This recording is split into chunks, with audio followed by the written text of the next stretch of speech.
ॾेई शहर लॻ ॻोठ غلام حيدر जमाली में 7 सालनि जी नंढड़ी नीगरी اريبا अब्दुलमजीद जमाली खे ॻोठाणनि जे पालियल कुते ॾाढ़े रतोरत करे छॾियो, जंहिंखे फौरन तिबी इमदाद जे लाइ इंडस अस्पताल बदीन नियो वियो। नंढड़ी अरीबा जे चवण मुताबिक़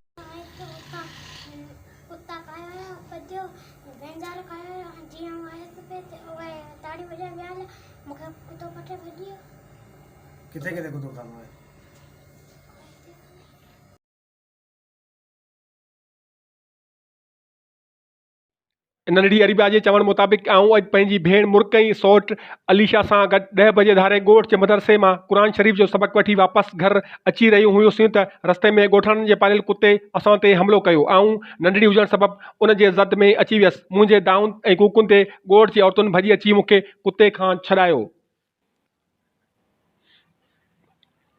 ॿिए तरफ़ नंढड़ी जे वालिद अब्दुलमजीद जो चवणु आहे त इहो साॻियो कुतो अॻु में बि 5-8 माण्हुनि खे ॾाढ़े चुको आहे। अगरि इन कुते खे ईअं छूट छॾियो वियो त कंहिं बि वक़्तु को जानी नुक़सानु थी सघे थो। इन करे इंतिज़ामिया इन ॻाल्हि ख़िलाफ़ु को मुनासिब ऐं तकिड़ो क़दम खणे।